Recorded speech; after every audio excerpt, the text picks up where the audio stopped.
പാലപ്പത്തിൻ്റെയും ബ്രെഡിൻ്റെയും ഒക്കെ കൂടെ കഴിക്കാൻ പറ്റുന്ന നല്ലൊരു ടേസ്റ്റി വെജിറ്റബിൾ സ്റ്റൂ എങ്ങനെ തയ്യാറാക്കാമെന്ന് നോക്കിയാലോ? നേരം കളയണ്ട, വീഡിയോയിലേക്ക് പോകാം. Welcome to Dijas family.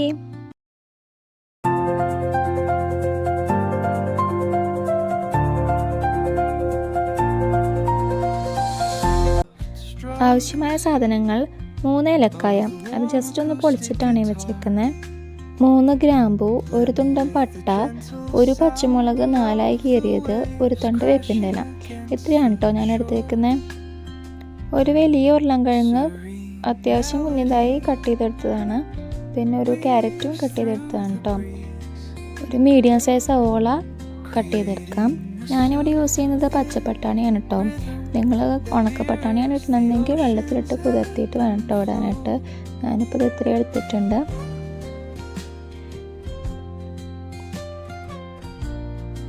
പച്ചമുളക് ഇട്ട് കൊടുക്കുന്നുണ്ട്, വേപ്പിലയും ഗ്രാമ്പും പട്ടിയും ഏലക്കായൊക്കെ ഇട്ട് കൊടുക്കുന്നുണ്ട് കേട്ടോ.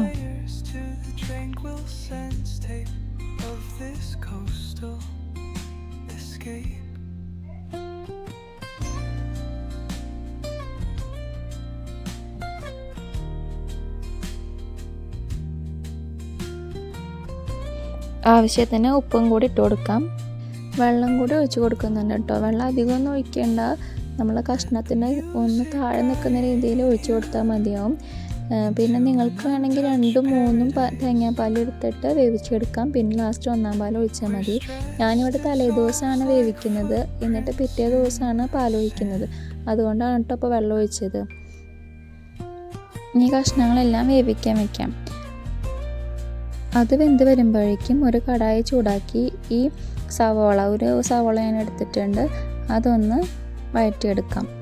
കടായിലേക്ക് എണ്ണ ഒഴിച്ച് എണ്ണ ചൂടാകുമ്പോൾ സവോള ഇട്ട് കൊടുക്കാം.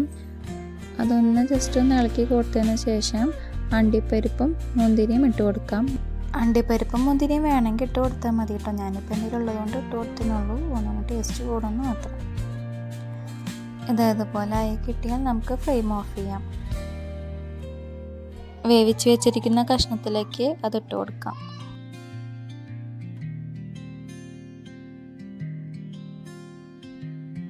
ഇത് അരമുറി തേങ്ങാപ്പാലാണ്. തേങ്ങ എത്ര കൂടുന്നോ അത്രയും ടേസ്റ്റ് കൂടും. ഇതിൽ 1, 2, 3 പാലുണ്ട് കേട്ടോ. നിങ്ങൾ 2-3 പാലിലാണ് കഷ്ണങ്ങൾ വേവിച്ചെടുത്തെങ്കിൽ ഇപ്പോൾ നിങ്ങൾക്ക് 1-ാം പാൽ ഒഴിച്ചു കൊടുക്കാം. ഞാനിവിടെ വെള്ളത്തിലാണ് വേവിച്ചെടുത്തത് കൊണ്ട് ഇപ്പോൾ ഞാൻ എല്ലാ പാലും കൂടി ഒരുമിച്ച് ഒഴിച്ചു കൊടുക്കുന്നുണ്ട്. ഇനി ഇത് നന്നായി തിളപ്പിച്ചെടുക്കാം. അല്പം മല്ലിയില ഇട്ട് കൊടുക്കാം. ഒരു 1/2 സ്പൂണോളം പഞ്ചസാര കൂടി ഇട്ട് കൊടുക്കുന്നുണ്ട് കേട്ടോ. അത് വേണമെങ്കിൽ ചെയ്താൽ മതി, ഓപ്ഷണലാണ്. ഇപ്പോൾ നമ്മുടെ സ്വാദിഷ്ടമായ ടേസ്റ്റി ആയിട്ടുള്ള പാലപ്പത്തിനും ബ്രെഡിനും ഒക്കെ കൂടെ കഴിക്കാൻ പറ്റുന്ന നല്ലൊരു വെജിറ്റബിൾ കുറുമ ഇവിടെ റെഡി ആയിട്ടുണ്ട്. എല്ലാവരും ഒന്ന് ട്രൈ ചെയ്ത് നോക്കണേ. അഭിപ്രായങ്ങളും നിർദ്ദേശങ്ങളും എല്ലാം കമൻറ്റ് ചെയ്യണേ. ചാനൽ സബ്സ്ക്രൈബ് ചെയ്യാൻ മറക്കരുത്. മറ്റൊരു വീഡിയോയുമായി വീണ്ടും കാണാം. ബൈ.